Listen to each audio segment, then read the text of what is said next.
Hey everybody, Jim here with another video for you. This is Drive-In Memories Volume 1. But before we begin, at the end of this video, if you like what you seek, please consider giving me a thumbs up, a possible subscribe, but most importantly, please leave comments below. Now, I was kind of thinking about some new content to do after my 50 Years of Film series ended, and one of the things that I was thinking about is it's summertime. Right now, as I film this, it is mid-July here in southern Wisconsin. I live right by the Wisconsin-Illinois border. And growing up, I've lived in this area basically my entire life. A little bit further south for the most part, but always lived in the same area. And one of my constants growing up was going to the drive-in movie theater. I grew up in a little town called McHenry, Illinois, and we were lucky enough to have 3 drive-ins within a 20-mile radius of where I lived. Not to mention a couple other ones probably within another 10 miles after that. So I grew up in a family full of cinephiles. We went to the theater constantly, but back in the day, when you're a married couple with 5 kids and you want to take them out for, reasonably cheap, well, back then you would go to the drive-in, and generally you'd just pile up in the car, and when we were real little, we'd wear our pajamas and the whole 9 yards. And I just thought it would be kind of a fun trip down memory lane for some of the films that I saw at the drive-in. And I'm going to break this series up into 3 parts. The first part is going to be the early years. Basically, we're going to start off, the first movie is from 1973, so I would have been 6 years old at that point. And we're going to end it at 1981. Now, these are not all the films that I saw at the drive-in, of course, but these are the ones that I can recall seeing at the drive-in that I also have on Blu-ray. I am not including anything on DVD for this particular issue. I am going to include a couple in future episodes. The second episode will take place for the movies, my most memorable movie experiences during the 80s, seeing films at the drive-in.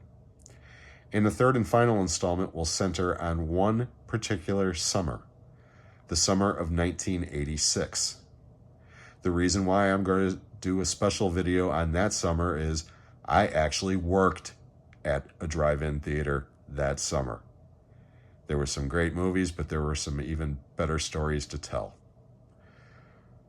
But that's neither here nor there. We're going to start right away with this one. And we're going to start off, like I said, these movies are in chronological order of the year that they were released. And again, I saw all of these at the drive-in with either my entire family or at least one member of my family. So we're going to start off in 1973 with Battle for the Planet of the Apes, starring Roddy McDowall and Claude Akins, I'm sorry. And this one is directed by, what's his face? J. Lee Thompson. Excuse me. This is the first movie I can ever recall seeing theatrically. And it just happened to be at a drive-in, and that might be the reason why I remember this so vividly. I don't remember seeing the movie itself. I don't remember I've seen this movie obviously since then. I didn't remember the plot points, but I remember how excited I was to go to the drive-in theater with my brothers and sisters and watch a Planet of the Apes film. And because of that, this movie will always have a very, very dear place in my heart. So the first film is Battle for the Planet of the Apes, 1973. Then we're going to jump forward for 2 films from 1974 and 1975, one of which I did see at the drive-in, and that is Dirty Mary and Crazy Larry. The other, Race with the Devil, which came out in 1975, I did not see theatrically. Unfortunately, because of the 2, it is the superior film. However, these are both quote-unquote drive-in movies. You must remember, this was right around the same time as Jaws. 1974, 1975 is right around the same time that Jaws came out. Before Jaws, There were no summer blockbusters. These were the type of movies that played at the drive-ins back then. Exploitation movies for the most part. Although Race with the Devil is a fantastic film that you really need to check out if you've never seen it. Now we're going to jump forward to 1977 with a couple of Jaws. Speaking of Jaws, we got some Jaws ripoffs. Starting with Orca, the killer whale. God, I love this movie. I absolutely love this movie. This one is starring Richard Harris and Charlotte Rampling and Bo Derek in her feature film debut. It's got a score by Ennio Morricone. I mean, come on, you know? This is an awesome Jaws ripoff. It really is. It's like a cross between Jaws and Moby Dick. And yes, this one I definitely remember seeing. I love this film. Still do. Absolutely. Speaking of Jaws ripoffs, how about The Car? This is a Jaws ripoff where instead of a shark, it's a car in the desert. With Thanos' dad, James Brolin, and Ronnie Cox. This movie is a lot of fun. And again, drive-in movie. This was by Universal, so it was a studio film. But again, summer exploitation film. That's when it was released at that point. All of these movies for the drive-in, especially around this time still. Even though this was around Star Wars time, summer was basically still an exploitation dumping ground for the most part. That was starting to change, though, with Star Wars and another film that came out in this summer, Smokey and the Bandit, which I do not have. I do own. I don't own it on Blu-ray, but I saw that one in an actual theater, not at the drive-in. And we're going to jump forward to 1978 with another Jaws ripoff, Joe Dante's Piranha.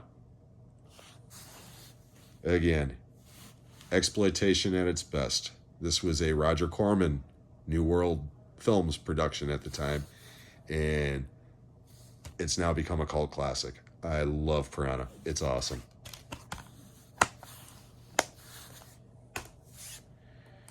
And if we're still in 78, how about Convoy? I talked about Smokey and the Bandit from 1977. That was a huge blockbuster movie, and suddenly CB radios were everywhere, not to mention Trans Ams. And Convoy was based on a hit song, which actually came out prior to Smokey and the Bandit. But then they decided, hey, let's make a movie out of it. And believe it or not, this movie's decent, but it's directed by Sam Peckinpah. The guy who directed The Wild Bunch directed Convoy. But again, saw it at the drive-in. Not a great movie. I have a lot of affectionate love for this movie, though. Nostalgic love, I should say. Now we're moving up to 1979. We're back to the Corman factory with Rock and Roll High School, starring P.J. Souls and Mary Warnoff. I'm sorry. This one's directed by co-directed by Alan Arkish and ghost-directed by Joe Dante. The two of them worked together on this while Dante was doing Piranha. They basically worked together. And as a matter of fact, I'm pretty sure I saw this one with Piranha. I'm not sure. I mean, Piranha came out a year earlier, but release schedules were really strange back in the day, and I'm almost positive I saw Rock and Roll High School with Piranha, but again, I might be mistaken. But these next two are an actual double feature. I remember this to this day. And you want to talk about some crazy double features. Here we go. Number one, Prophecy. The monster movie. This was on my Hall of Shame. This is not a good movie. It wasn't a good movie then. I bought it thinking that it was better than it is. It is not. But if you're stoned enough, this movie's great. It's not good. Ridiculous, ridiculous film. Now, speaking of ridiculous, but this one is great in its own way. And I swear, this was a double feature. Prophecy and Moonraker. How is that for one hell of a crazy, cheesy 70s double feature? Prophecy and Moonraker. And I remember my dad was bitching the whole way home about which movie was worse. I love Moonraker. I still love Moonraker. Yeah, it's goofy, it's cheesy, but it's a lot of fun. I'll always love Moonraker. Saw this one at the drive-in. Phantasm. Boy. With Reggie Bannister and Inger Scrim, directed by Don Coscarelli. This is the movie that started it all.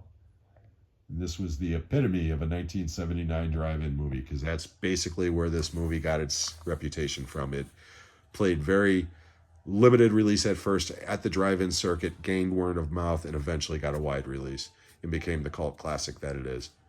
A lot of people don't like this movie. I'll always love this movie. We're going to end the 70s on this one. And believe it or not, yes, I saw this one for the first time at the drive-in. Alien. My brother Dave took me to see this with his girlfriend at the time in a 1978 powder blue Firebird, and made me sit up on the roof of the car so he could make out, at least I'm hoping that's all they were doing, with his girlfriend in the car while I watched Alien on the roof.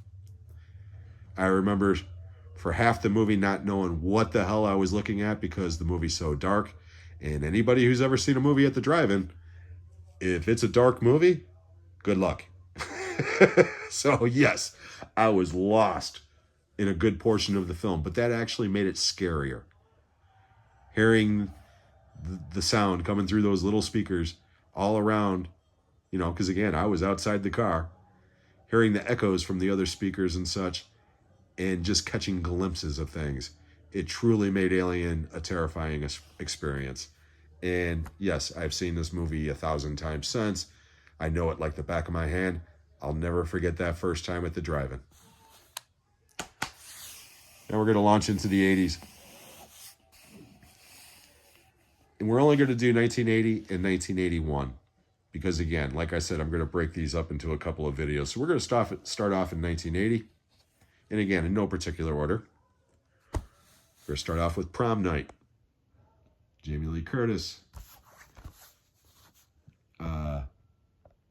I remember at the time thinking that this movie was kind of slow, but then I didn't watch it for years until I bought this Blu-ray, believe it or not. And my God, this movie sucks. There's more disco in this than Saturday Night Fever. I'm sorry. I mean, I know this movie is beloved by a certain segment of the population, and that's fine. I love Jamie Lee Curtis. I love Leslie Nielsen. I do not love this movie. I do love this movie, though. Cheech and Chong's next movie. Starring Cheech and Chong, of course, and directed by Tommy Chong. This one also features supporting roles from Pee Wee Herman, Paul Reubens, and Cassandra Peterson, who plays Elvira, and Edie McClurg, who was the secretary in Ferris Bueller's Day Off. Love this movie. I remember the movie that this was with on a double feature. I saw Cheech and Chong's next movie and Caddyshack together. And again, what a double feature. I laughed my ass off. Didn't understand half the jokes in either movie. Because again, you got to remember, I was like 12, maybe 13. I turned 13 at the end of that summer. So I was probably going on 13 when I saw this. But regardless, didn't understand half the jokes. Loved both of those movies ever since. This one I've just talked about on a couple of videos. But again, 1980. Samuel Fuller's The Big Red One. Starring Lee Marvin, Mark Hamill, Bobby DeCicco, and Kelly Ward. Written and directed by Samuel Fuller based on his experiences during World War II. This is an absolutely incredible film. Period. It's in my top 5 of war films of all time. If you want to check that out, I just posted that video. Absolutely, absolutely love this film. But the last one from 1980, it's a biggie. And like Alien, the first time I saw it, didn't know what the hell I was watching. But we're talking about The Empire Strikes Back. My parents took me to see this at the drive-in the weekend it came out. The double feature it was playing with, I shit you not, the opening feature was simply an hour of Bugs Bunny cartoons. They figured that Star Wars Empire Strikes Back would bring in so many people they didn't need two movies, and they were right. The problem is because it was only an hour-long cartoon show instead of an actual movie beforehand, they started this movie way too early. And literally, outside of Cloud City, I could not see anything. I could not tell what was going on, especially all the training sequences in Dagobah with Yoda. That whole swamp sequence, forget it. I had no idea what we were looking at. My dad actually was so pissed off he was going to leave in the middle of the movie, and I begged him to stay. I love The Empire Strikes Back, but again, like Alien, that first experience was not very good. Okay, we're going to go to 1981 now. We're going to end on these three. The first one is Wolfen. I saw this one on a double feature with Clash of the Titans. And by Clash of the Titans, I obviously mean the original one with Harry Hamlin and Burgess Meredith. This one has got Albert Finney and Gregory Hines in it. I love this movie. This one got lumped in with American Werewolf in London and The Howling. This is not a werewolf movie. It's a really cool movie, though. You should really check it out. Then we've got The Burning. My brother John took me to see this one. Me and one of my friends. And as soon as this movie started, he made me and my friend get out of the back seat and get in the front seat of his car while him and his girlfriend got in the back seat. And they proceeded to do whatever they were doing, or at least, we were trying our best as 14-year-olds to ignore them. And the scene with the raft, the most iconic scene of this movie, I turned around and went, yo! And all I saw was my brother's bare ass bouncing up and down on his girlfriend. I cannot watch this movie without thinking about my brother. And not in a good way.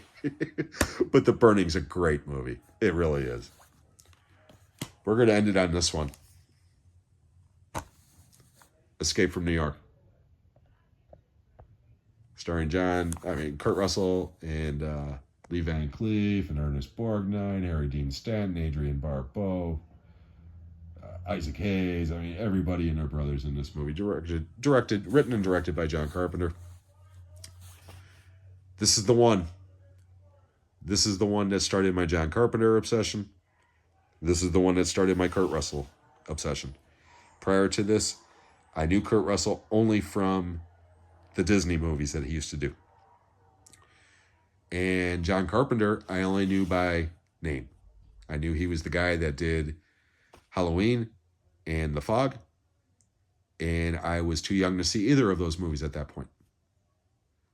But I wasn't too young to see this one. And my God, I still love this movie so much. The sequel / reboot, Escape from LA, I'm not a huge fan. I don't hate it. But to me, this is the real version. And it's the only one you need. I hope you like this little trip down memory lane. I know I did. And again, I do have a couple other videos to go along with this, but I just thought this was kind of a cool way to showcase some of the films that meant a lot to me in my younger years that I will always tie into seeing at the drive-in.